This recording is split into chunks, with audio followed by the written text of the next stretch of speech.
എൻ്റെ പേര് ബാബു എന്നാണ്. ശരിക്കുള്ള പേര് അജിത് കുമാർ എന്നാണ്. നാട്ടുമ്പുറത്ത് ബാബു എന്നുള്ള പേരിൽ അറിയപ്പെടുന്നു. ഞങ്ങൾക്ക് സ്റ്റാർ CNC എന്ന് പറയുന്ന സ്ഥാപനമാണ് ഞാൻ റൺ ചെയ്യുന്നത്. അത് 2014 നമ്മൾ സ്റ്റാർട്ട് ചെയ്തതാണ്. ആദ്യത്തെ യൂണിറ്റ് നമ്മൾ സ്റ്റാർട്ട് ചെയ്ത് ചെർപ്പളശ്ശേരിയിൽ തൂത എന്ന് പറയുന്ന സ്ഥലത്താണ്. അവിടെ ഇതുവരെയും പോയിക്കൊണ്ടിരിക്കുന്നുണ്ട്. രണ്ടാമത്തെ ഒരു യൂണിറ്റ് നമ്മളിപ്പോൾ മനശ്ശേരി എന്ന് പറയുന്ന സ്ഥലത്ത്, ഒറ്റപ്പാലത്ത് ഈസ്റ്റ് മനശ്ശേരിയിൽ സ്റ്റാർട്ട് ചെയ്തിട്ടുണ്ട്. അതായത് പ്രസ്റ്റീജ് പ്ലേ സെൻ്റർ ഉണ്ട് അതിൻ്റെ തൊട്ടടുത്ത്. ശരിക്കും പറഞ്ഞാൽ എൻ്റെ ഒരു ബാക്ക്ഗ്രൗണ്ട്, ഞാൻ എൻ്റെ പ്രവാസിയായിരുന്നു. അബ്രോഡിൽ വർക്ക് ചെയ്തുകൊണ്ടിരിക്കുമ്പോൾ ഞാൻ ലാസ്റ്റ് ഒരു 10 കൊല്ലമായിട്ട് ഓയിൽ ഫീൽഡിൽ വർക്ക് ചെയ്യായിരുന്നു.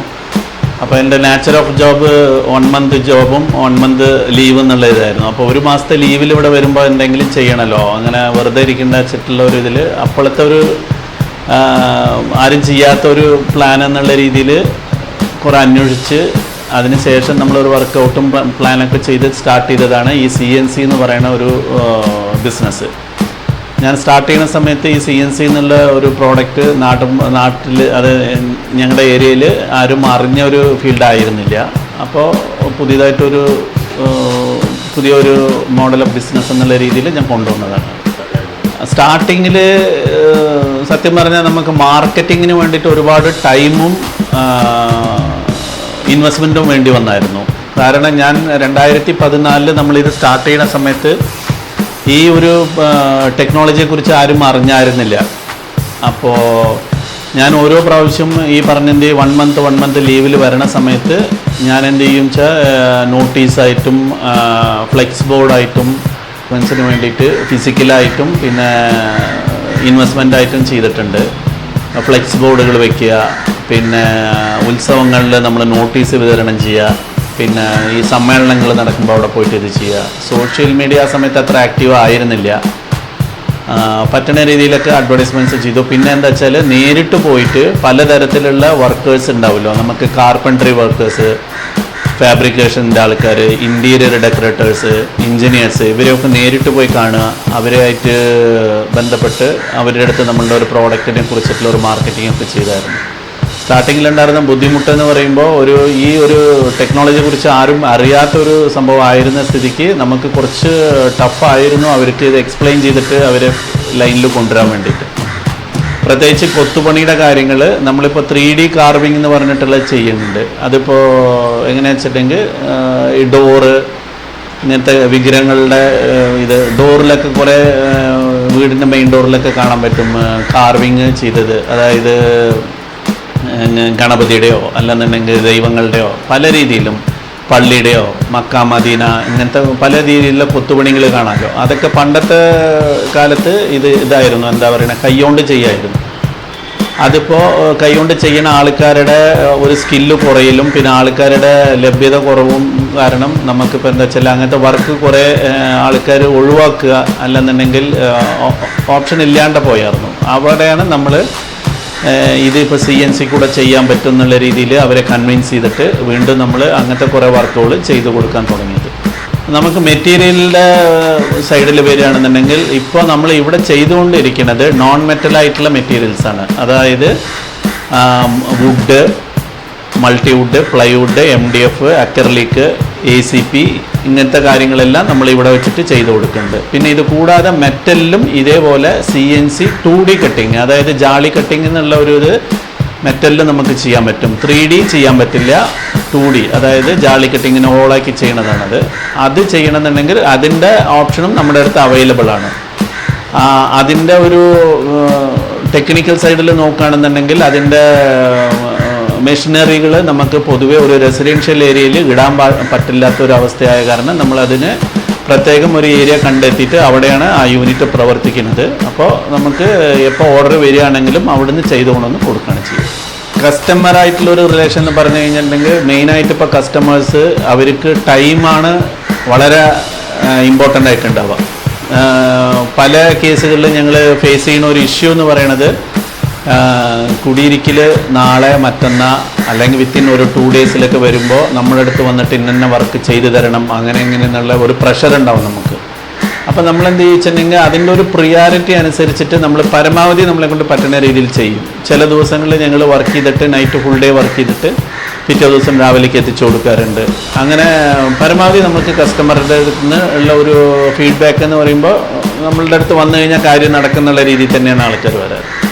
ഇത് എൻ്റെ ഒരു എക്സ്പീരിയൻസ് വെച്ച് നോക്കുകയാണെന്നുണ്ടെങ്കിൽ കേരളത്തിൽ അധികം നടക്കുന്ന ബിസിനസ് എന്ന് പറയുന്നത് കൺസ്ട്രക്ഷനും ഹൗസ് ബിൽഡിങ്ങും അതിന് റിലേറ്റഡ് ആയിട്ടുള്ളതാണ്. അത് കൂടാതെ ചെയ്യണത് മെഡിക്കൽ ഫീൽഡും എഡ്യൂക്കേഷനും ഇങ്ങനത്തതൊക്കെയാണ്. അതല്ലാണ്ട് നമുക്കിപ്പോൾ ഒരു സാധാരണക്കാരനായിട്ടുള്ള ഒരാൾക്ക് പറയാൻ പറ്റിയത് ഒരു കൺസ്ട്രക്ഷൻ ഫീൽഡും അതിനെ റിലേറ്റ് ചെയ്തിട്ടുള്ള പ്രോഡക്ട്സോ അല്ലെന്നുണ്ടെങ്കിൽ സർവീസോ കൊടുക്കുകയാണ് പറ്റും. ആക്ച്വലി അങ്ങനെയല്ല. ഡിസൈനിൻ്റെ കൺസെപ്റ്റിൽ വരുമ്പോൾ എന്താ വെച്ചിട്ടുണ്ടെങ്കിൽ ഞാൻ സ്റ്റാർട്ട് ചെയ്ത സമയത്ത് ഉണ്ടായിരുന്നതിനെക്കാട്ടിലും ഒരുപാട് അഡ്വാൻസ് ആയി ഇപ്പോൾ. അപ്പോൾ നമുക്ക് ലഭ്യത എന്ന് പറയുമ്പോൾ കസ്റ്റമർക്ക് എന്ത് വേണോ അത് നമുക്ക് ചെയ്തു കൊടുക്കാൻ പറ്റും. നമ്മുടെ അടുത്ത് ഏകദേശം ഒരു മോർ ദൻ 5000 ഡിസൈൻസ് നമ്മുടെ കയ്യിൽ അവൈലബിൾ ആണ്. അപ്പോൾ ഒരു 80% കസ്റ്റമേഴ്സിന് അവർ കൊണ്ടുവരുന്ന ഡിസൈനും നമ്മുടെ അടുത്തുള്ളതും തമ്മിൽ പെർഫെക്റ്റ് മാച്ചിങ് ആയിരിക്കും. അപ്പോൾ നമ്മൾ അതന്നെ ചെയ്തു കൊടുക്കും. ചിലർക്ക് വളരെ റെയറായിട്ടുള്ള ഒരു കേസിൽ എന്ത് ചോദിച്ചാൽ കസ്റ്റമർക്ക് അവർ കൊണ്ടുവരണതും നമ്മളുടെ അടുത്ത് ഇല്ലാത്തതുമായിട്ടുള്ള ഡിസൈൻ എന്ന് പറയുമ്പോൾ നമ്മുടെ ഡിസൈനേഴ്സ് ഉണ്ട്.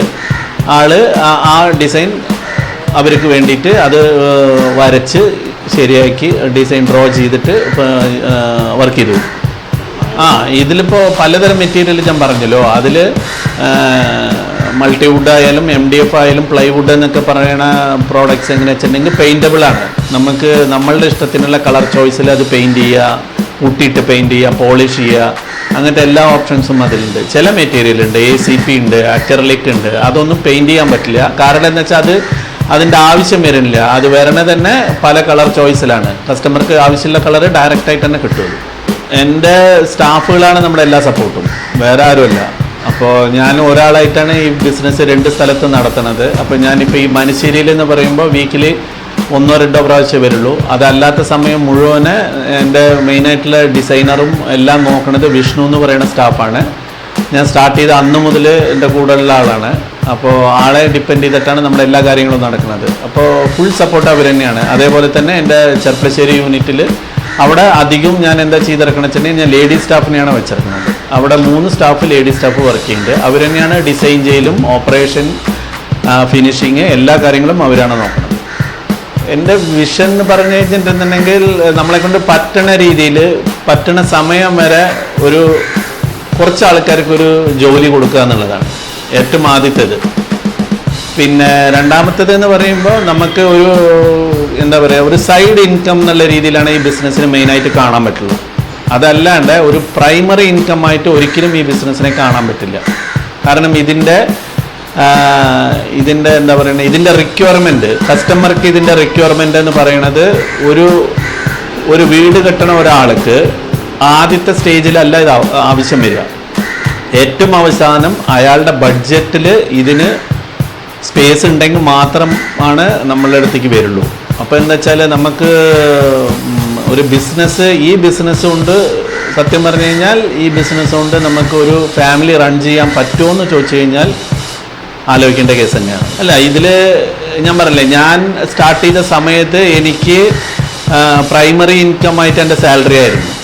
അപ്പോൾ ഞാൻ ഓയിൽ ഫീൽഡിൽ വർക്ക് ചെയ്തായിരുന്നു. അത്യാവശ്യം കുഴപ്പമില്ലാത്ത ഒരു സാലറി പാക്കേജ് ഉണ്ടായിരുന്ന ഒരു ഫീൽഡായിരുന്നു. അപ്പോൾ എനിക്ക് എന്താ വെച്ചിട്ടുണ്ടെങ്കിൽ ആദ്യത്തെ ഏതൊരു ബിസിനസ്സിലും സ്റ്റാർട്ടിങ്ങിൽ നമുക്ക് പ്രോഫിറ്റ് അല്ല ലോസാണ് ഉണ്ടാവുക. അപ്പോൾ ആ ലോസിനൊക്കെ ഓവർകം ചെയ്യാൻ വേണ്ടിയിട്ട് എനിക്ക് ആ ഒരു സാലറിയുടെ ബാക്കപ്പും വെച്ചിട്ടാണ് ഞാൻ ഓവർകം ചെയ്ത് കൊണ്ടുവന്നായിരുന്നു.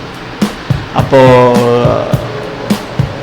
ഇൻവെസ്റ്റ്മെൻറ്റിൻ്റെ ഒരു ബ്രേക്ക് ഈവൻ എന്ന് പറയാൻ കുറച്ചല്ല, ഒരു ലോങ് ടേം എടുക്കുന്ന ഒരു ഫീൽഡാണിത്. നമ്മൾ ഇന്ന് ഇൻവെസ്റ്റ് ചെയ്തു, അല്ലെങ്കിൽ അടുത്ത മാസം മുതൽ നമുക്ക് അതിൽ നിന്ന് വരുന്ന ഇൻകം കൊണ്ട് നമുക്ക് നമ്മളുടെ കാര്യങ്ങൾ നടത്താമെന്ന് വിചാരിച്ചു കഴിഞ്ഞാൽ ചിലപ്പോൾ പറ്റിയെന്ന് വരില്ല. പിന്നെ രണ്ടാമത് ഇതിൽ മെഷീനറീസിൽ വരുന്ന കോമ്പണൻസ് കുറച്ച് എക്സ്പെൻസീവാണ്. അത് നമുക്ക് ഈ പറഞ്ഞ പലതരം മെഷീനറീസിൽ പലതരം പാർട്സുകളുണ്ട്. അതൊക്കെയും പറഞ്ഞു കഴിഞ്ഞാൽ സർവീസും കോസ്റ്റ്ലിയാണ്. നമുക്കിവിടെ ലോക്കലി സർവീസ് ചെയ്യാൻ ആളില്ല. അപ്പോൾ നമുക്ക് കമ്പനിയിൽ നിന്ന് ഡയറക്റ്റ് ആൾ വരണം. ചിലപ്പോൾ ഇന്ന് നമ്മളുടെ ഒരു മെഷീൻ കേടായി എന്ന് വെച്ച് കഴിഞ്ഞാൽ നമ്മൾ വിളിച്ചു കഴിഞ്ഞാൽ ഇന്ന് തന്നെ ആൾ വന്നോളണമെന്നില്ല. നമ്മളിപ്പോൾ 2 വീലർ വർക്ക്ഷോപ്പിലേക്ക് നമുക്ക് കൊണ്ടുപോകാം. അതൊന്നും പറ്റില്ല. നമ്മളിവിടെ മെഷീൻ ഉണ്ടാവും, അവരുടെ സർവീസ് എഞ്ചിനീയർ എപ്പോഴാണ് വരണമെന്ന് വെച്ചാൽ അതുവരെ നമ്മളുടെ ബിസിനസ് അവിടെ വർക്ക് ചെയ്യില്ല. അപ്പോൾ ഒരു കസ്റ്റമർക്ക് നമുക്ക് അത് പറഞ്ഞ് മനസ്സിലാക്കാൻ പറ്റണം. പിന്നെ രണ്ടാമത് ഈ പറഞ്ഞ എന്തില്ല മെഷീനറീസിൻ്റെ സ്പെയർസിന് കുറച്ച് എക്സ്പെൻസീവാണത്. അപ്പോൾ അത് നമുക്ക് കയ്യിൽ നിന്ന് കൊടുക്കാനുള്ള ഒരു ബാക്കപ്പ് നമ്മുടെ കയ്യിൽ ഉണ്ടാവണം.